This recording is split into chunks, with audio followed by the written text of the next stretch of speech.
Hey guys, Alex and Dad from 7th Hour Films back again with Doctor Who. Last time around was the fires of Pompeii. What could have possibly happened on that? Well, they thought they were going to ancient Rome. Turned out they were in Pompeii. The day before it was to erupt there in AD 79. They meet with a family, which included Peter Capaldi, of all people. And it turns out that the daughter was being recruited by this cult of people who were being influenced by some fire demon inside the volcano.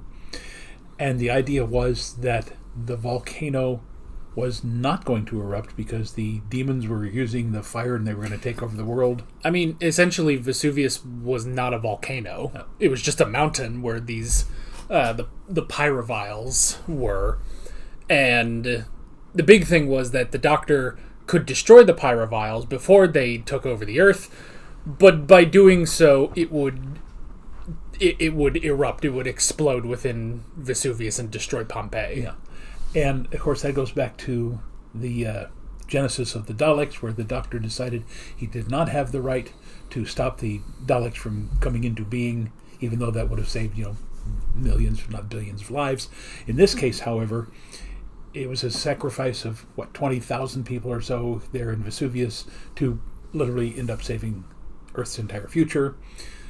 So they do that, and it explodes, and Donna says you can't let them all die, so they go back and take Peter Capaldi and his family and took them up and set them, 20 miles away so that they could watch what was happening. So, yeah. And Caecilius and his family moved to Rome, where hopefully they have a new Horto for him to reside in. I can't get enough of those old Latin textbook memes. They're the funniest things. Because it's just, it's just hilarious when you start this Latin class and it's like, all right, here's the textbook. We're going to be reading about a family that lives in Pompeii. You immediately know that's not going to be good. So... And by the way, I looked that up, and yes, apparently the number one textbook has the family that we just watched. Yep, they've never changed the Latin textbook at all. So there are so many people out there that know Caecilius est in Horto. So, which I know, I do know what it means too, which is Caecilius is in the garden. And this always used to kind of make me wonder, because I've been loving history ever since I was in 6th or 7th grade. So the actual pronunciation of Julius Caesar, since they didn't actually have a J sound, his first name would be Julius, and his last name would be Kaiser or Kaiser. Yeah. Yes. Now, I understand, because the later names for monarchs throughout Europe, the Russian Tsar and even Tsar and the German Kaiser all came from that, even though Russia and Germany were not part of the Roman Empire at first anyway. So, but yeah, Julius Kaiser. Okay? I wouldn't even... I'm sure there's also different ways of pronouncing Augustus instead of just saying, Augustus. So, and all of them... Tiberius, Caligula, I don't know how you would pronounce those, so I do know there's slightly random, but I do know there's a movie about Caligula starring Malcolm McDowell. Yes. Is okay, because there's a YouTuber that I watch and that's his favorite movie, but I can't tell if it's his favorite movie because it's a genuinely good movie or if he just loves how crazy it is. Well, it was produced either by Penthouse or Hustler or Playboy, one of the early men's magazines, and therefore it has a lot of nudity and, shall we say, sexual activity.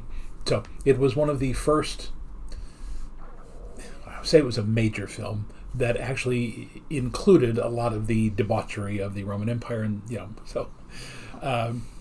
there are a lot of people who, it's like, I always read Playboy for the articles. Yeah, sure you do. Anyway.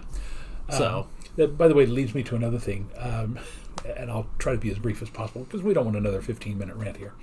You do. I don't know. 15, when I was teaching world history, and talking about how how we ended up getting the Bible that we have, and how it was an English translation of a German translation of a Roman Latin translation of a Greek translation of the original Aramaic and Greek, and that the figure that is this at the center of Christianity was not named Jesus.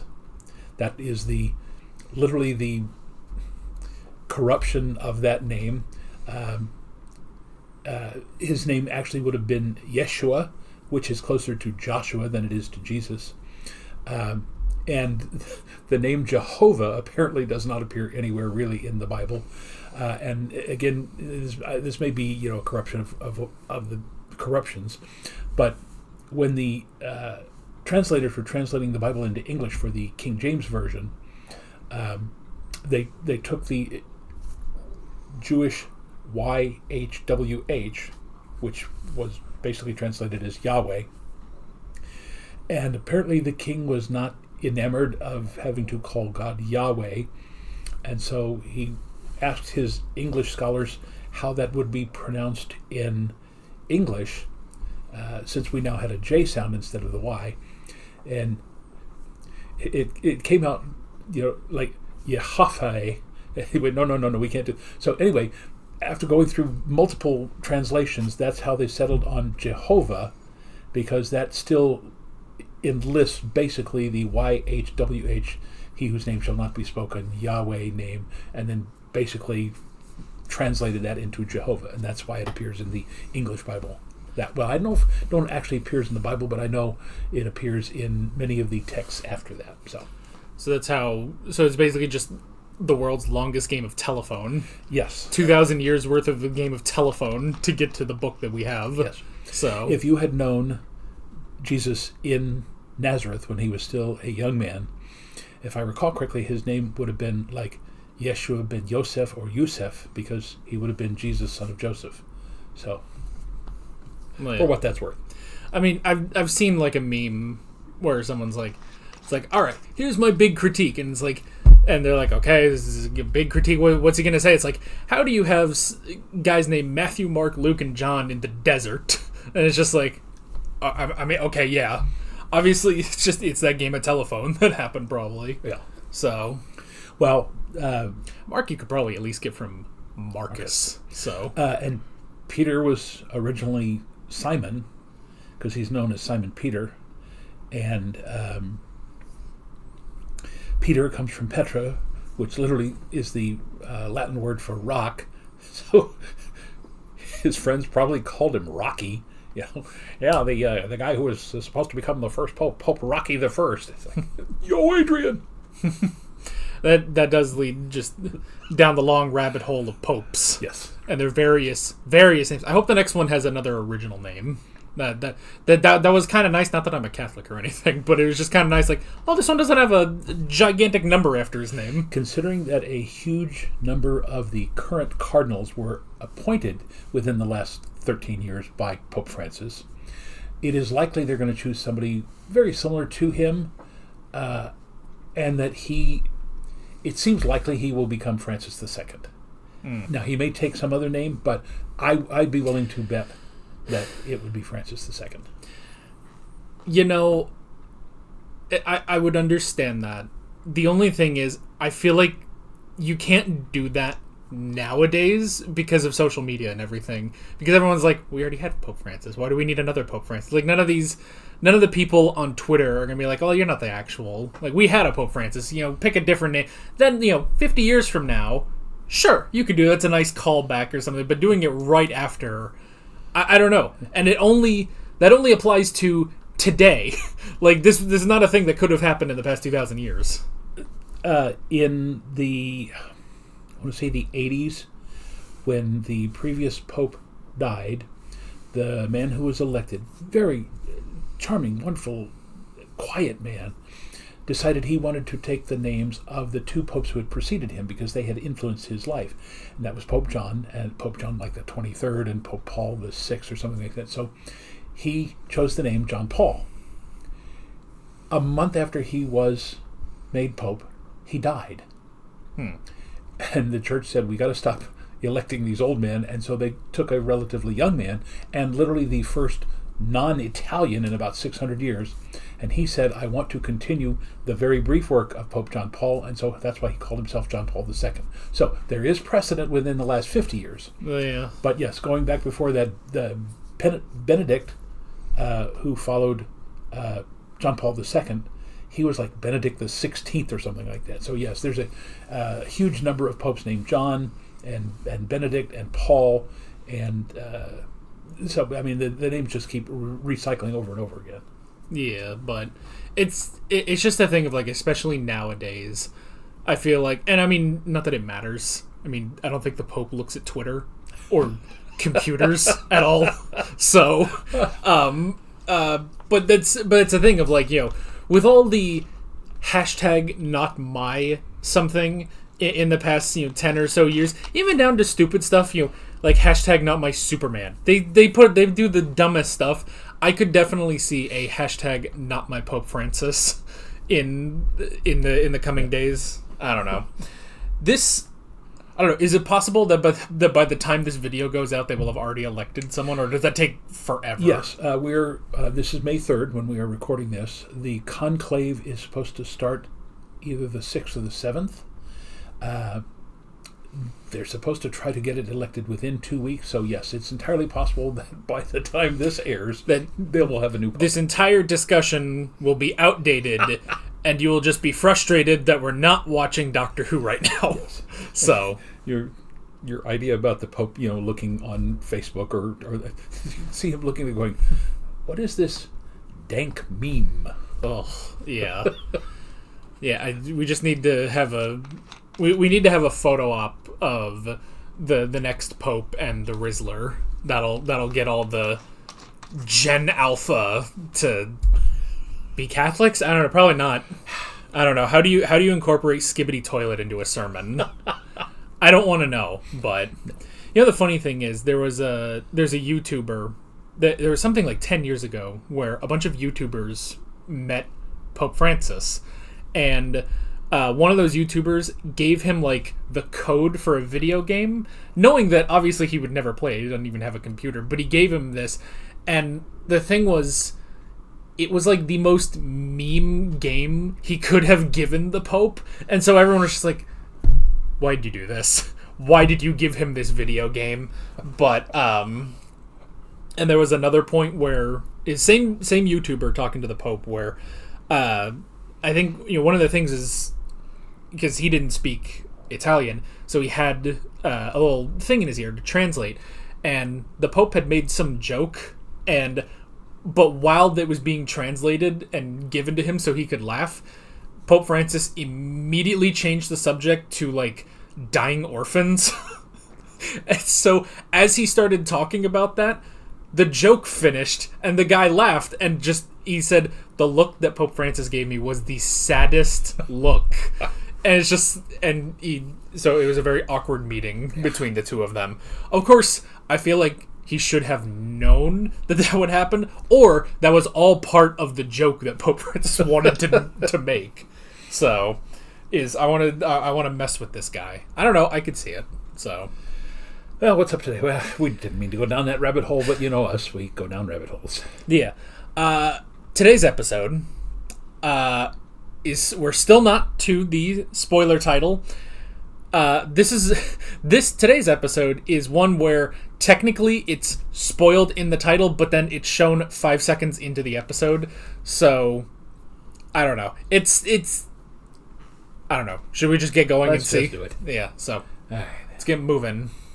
They voyaged across the stars, all with one purpose: Do you take milk and sugar?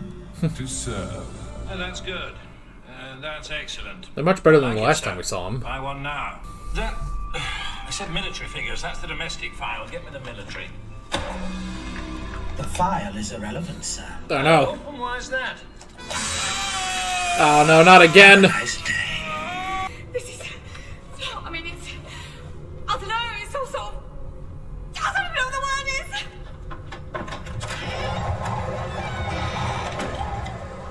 is. It's cold. What the word?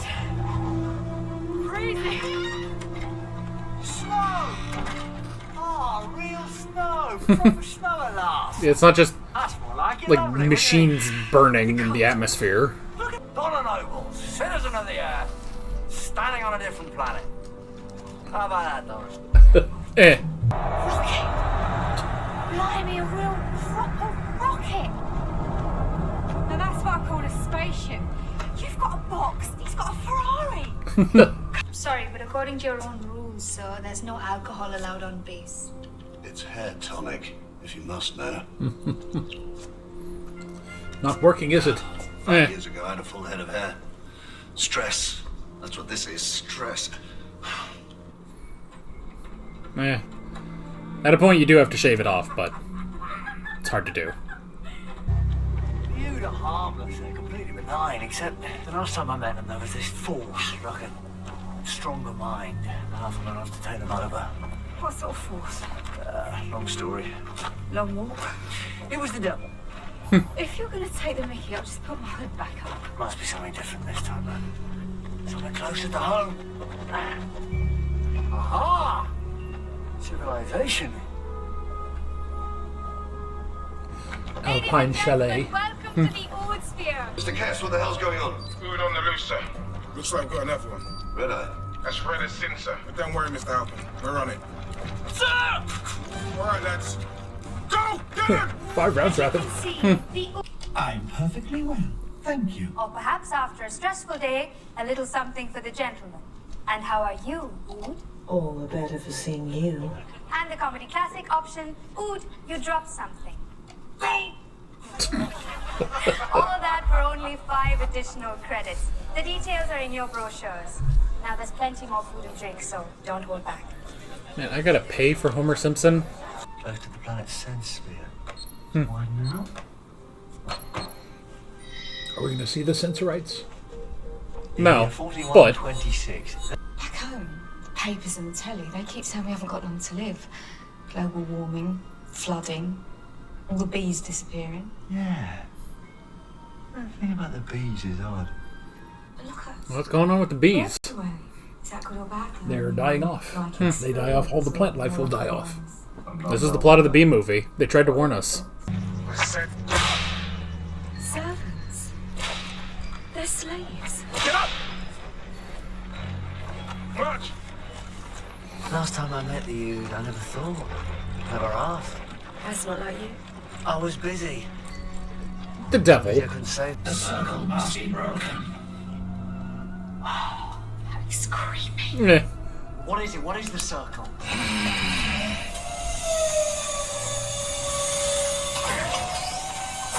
Container locked.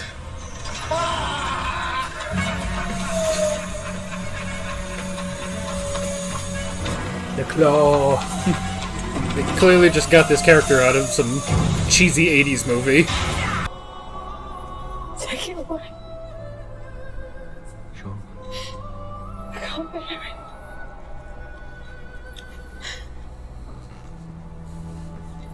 I'm sorry. You know, now that I think about it, every episode of Doctor Who is traumatizing to the companion. I spent all that time looking for you, Doctor, because I thought it'd be so wonderful out here. Eh. What are you gonna do then? Arrest me! Lock me up, throw me in a cage? Well, you're too late. Ha! Why don't you just come out and say it? Photo activists. If that's what Friends of the Ood are trying to prove, then yes. I'm sorry, if I could ask you one more time, could all the reps please come through to the education suites? Why move now? It's a free bar. Could I ask all the Ood to withdraw? It's feeding time. Oh, you've upset them. Leave them alone. Bro's about to get barbecued, I think. All the Ood. I could sell this. You could offer different colors. They got mad, all of them. Just shoot them. Shoot to kill. You know, I don't feel bad. Come back! Let me out of here!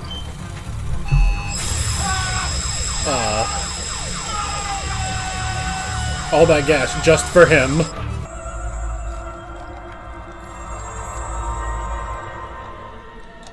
Doctor, Donna, friends. Yes, that's us. It's been friends. Oh yes.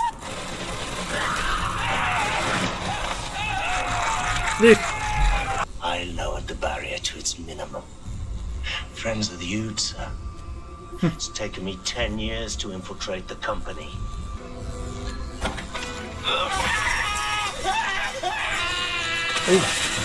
Yeah. Alright, next time don't stand next to the edge. And don't be so thin that a man could just throw you with one arm.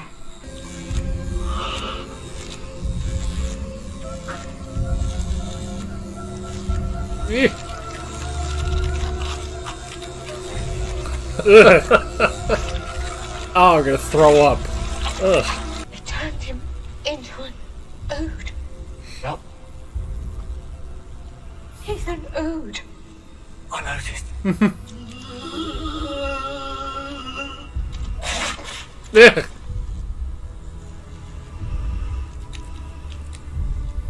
He has become Ood-kind, and we will take care of him.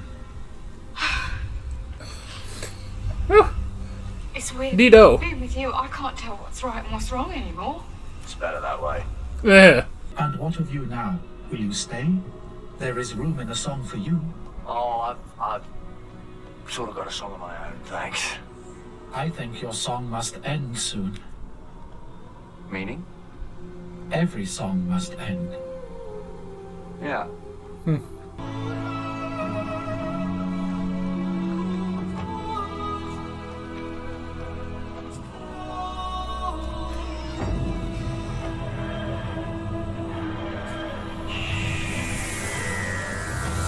What, no Rose? What are you talking about? What are you talking about, Rose? This... I thought maybe, right at the end there, one of the people who escaped, one of the buyers, might turn around and be a blonde woman who looked like Rose. I don't know what you're talking about. Rose has not showed up in this entire season. I don't know. You're going crazy, man. Yeah. Alrighty. All right. So the last time we saw the Ood was the Satan Pit? Yep. Okay. For some reason I thought it was with the Queen of the Spiders, but... No. Well,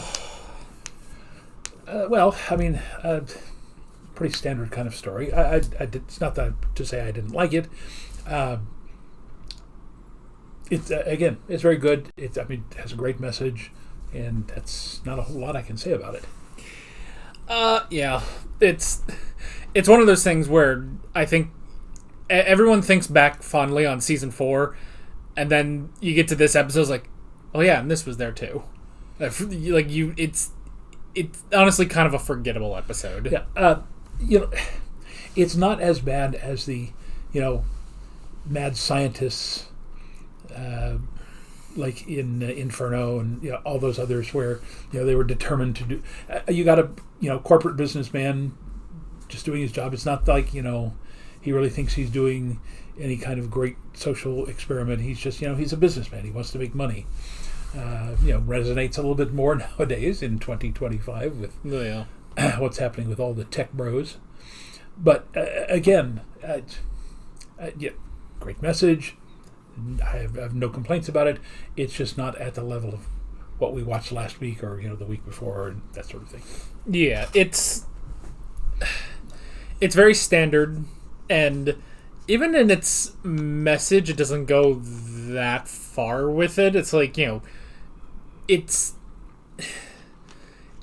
strange that between the Satan Pit and then this, it's like it really only touches on the whole Ood slavery thing and doesn't really go that far with it.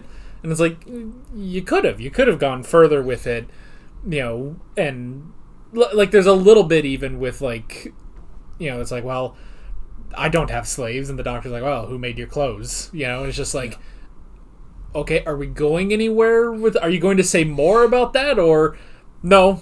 It's just, And it's like you could make something out of that. You could relate this, even though obviously this can relate to slavery of the past and that existed on Earth for thousands of years. You could even still work it in with just the modern day, and it just doesn't really do that. Well, I'm kind of glad that they did. I mean, yes, it's nice to be made aware, because there are still a lot of people who don't understand economic slavery. And that's not just where industrial nations take advantage of non-industrialized nations, but even in industrializations, again, just like we're seeing right now, you've got billionaires who are literally trying to take away services from the poor simply to enrich themselves. But at what point is there too much money? Literally, if a man who, let's say, has $200 billion could give away $1 billion a year, that would be 200 years. And when it was over, they'd still have $1 billion, which is more than most people would ever see collectively in their lifetimes. It's just, I don't understand that mentality of the ultra rich, the uber rich. It just, what are you going to do with that money? It's not helping you do anything. I mean, I saw something recently that says, here's the richest guy in the world. Do you ever see Elon Musk libraries? Libraries with his name on them, like you do Andrew Carnegie. Do you see hospitals that he's funded, cancer research? No, as a matter of fact, this administration is actually cutting funding to cancer research and cutting, Medicare and Medicaid and all these other programs. It's like, why? What's the point? You're going to ultimately kill off all of these people? To what end? To what purpose? So, I mean, yes, there's a whole case to be made there, and I'm glad they didn't go into that, because that would have gotten very preachy, just like I'm preaching right now. Sorry. I'm preaching to the choir, I'm absolutely certain. Yeah. So it's just... And then at that point, it's just like, okay, it's save the Ood. And it's like, okay. And while there are some interesting concepts with the Ood, maybe it's just the thing of the Ood are not that interesting, honestly. It's like, you kind of have a bit of like, well, it almost feels like they were created in season 2 without this episode in mind, because when they go into like, they literally hold their hind brain in their hands, and so they have to be trusting of anyone and stuff, and it's like, that doesn't make any sense from a biological standpoint, why you would have that outside where you have to hold it all the time. And are there no other life forms on this planet, like a wolf or any sort of an animal, that would just attack the Ood and kill them, and evolution would get rid of them, So it's like, it feels like, okay, what were the Ood originally? Well, they must have also had something like the translator ball orb that they already have. It's like, it feels like it was written separately from how they were originally created. Yeah. So, well, she did mention lobotomies. We haven't done lobotomies probably since the 60s. I'm sure by the mid to late 70s they were completely out, because it became very obvious that lobotomies were not doing what they were supposed to do. Although, you got RFK Jr., who I'm sure would bring that back if he could, because this guy is literally the absolutely worst possible choice to have ever been chosen for Health and Human Services. Again, this is part of the ultra wealthy literally trying to destroy their own constituents. It makes absolutely no sense. Now, going back to what you said, though, if the Ood developed on their own planet, they may have been the original species, whereas in Earth the species all diversified from the single-cell organisms. Maybe on this particular planet where they came from, they simply became the only life forms. Therefore, they don't have predators like wolves and things like that. But yeah, now I know this is going to sound way weirder than I mean it to. Take the human being, for example, especially the male version. We don't have our brains on the outside, but we do certainly have certain organs on the outside of our body which are incredibly vulnerable. And you look at that and go, wow, that is certainly a biological and evolutionary mistake, because that makes the male species, although usually physically stronger than the female of the species, but there's an incredible weakness. Our eyes are not protected. There are all sorts of things that make not just male but all human beings incredibly vulnerable simply because of their physiology. So it's I mean, I guess it's a thing of, for humans, it's the sort of give and take of we are not really stronger than or tougher, more resilient than most of the other animals on Earth, but what we lack in that we make up for in our brain capacity. Yeah. So, and you were talking about their communication. We know that certain species, especially whales and dolphins, can communicate with each other, but the fact that they cannot communicate with human beings makes them vulnerable. So despite the fact that they are incredibly advanced for their species, next to us, they are likely to face extermination simply because we do not understand them as well as we should. Oh, yeah. So I guess for the Ood, maybe it's just that we don't see... We don't see, even still, what the Ood are actually supposed to be. Like, it's entirely possible maybe they develop their own clothing or armor, something that would protect the hindbrain, and instead, the only ones we see are just the ones that were already, genetically bred by humans and given those jumpsuits, basically. Yeah. So they just have no choice but to hold the hindbrain. They don't have anywhere else to put it. Yeah. Otherwise, so... well, and again, as humans developed, we went from literally wearing animal skins to realizing that there were certain kinds of vegetation, like cotton and hemp and other things that could be then made into clothing. And clothing has developed to the point where today we have, not just the clothing that we wear, but we have protective clothing. Like you said, armor in the Middle Ages going up to Kevlar vests and all sorts of things nowadays. But yeah, the fact that they have not been allowed to develop that for themselves, I'm sure at some point they would have figured out pockets for their brains, some way of keeping their brains so they wouldn't have to literally have to hold them in their hands. Yeah. So again, interesting episode. Got a great message, just not, especially not after the Vesuvius episode. You just got, it's not a letdown. It's just like, oh, okay. And the fact that it ends with with Ood Sigma saying the Ood cannot kill, but instead we're going to turn him into an Ood for him to live out the rest of his natural life as an Ood. It's just like, well, that's incredibly cruel, Ood Sigma. And boy, if only that had kicked in 5 minutes sooner, where Dr. Ryder wouldn't have just been tossed over and killed like that.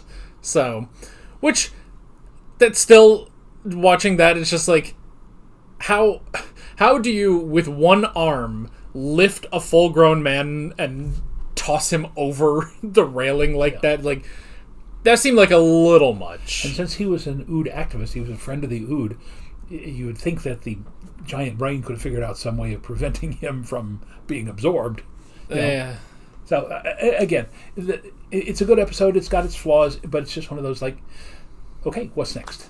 Yeah, so, You got anything else? No. This may have been a short discussion. I do notice there's a couple episodes where our discussion is only maybe 5 minutes longer than the intro that we have. So this might be one of those, like, equal space episodes, basically. Well, we did spend some time on the Pope. Yeah.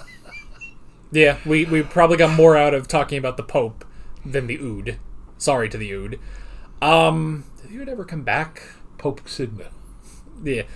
I think the Ood do come back at some point. Not often, though. And again, what's odd is I only vaguely remember them from the Sensorites. Isn't that where they started? Well, it was in the Satan Pit two-parter. They were made for modern Doctor Who, and they just decided at some point to tie them into the Sensorites. Oh, right. So technically they're not connected. So the Sensorites are a different species, but yeah. Well, next episode is the big episode I've been hiding because it is pretty big. In fact, because I pre-recorded this episode and we were watching it on that so that I could get past the menu and stuff with the title. And I was really on it when the episode ended and the logo flies by, I knew I had to pause it, because the first frame after that logo passes by is a spoiler. It's not even the spoiler of the episode. It's another spoiler for the episode. So the next episode is good, interesting, fun episode, returning stuff, and that's all I can say about it. Well, I mean, you got your classic, you got your Daleks, you got your Cybermen, you got, who else do we have? I don't even remember. But there's lots of, obviously, classic villains who could come back. Yeah. So, looking forward to seeing whatever surprise this is. Yeah, so, yeah, I guess that's basically it. Probably a bit of a shorter episode than normal. I mean, I was even noticing we weren't even talking that much during the episode, so sometimes that happens. That, I don't know, I don't think anyone's going to complain too much about that for this episode, though. So, that is basically it. With all of that being said, we're Alex and Dad from 7th Hour Films, and we will see you guys next time. Take care. Alright guys, thanks for watching this video. There's a bunch of links on screen if you want to go click around any of those. There's a playlist with all of our modern Doctor Who reactions, as well as another playlist for every Doctor Who reaction that's on the channel. There's also a subscribe button and a Patreon button on screen, as well as other links in the description if you want to go check out any of those. See you guys later.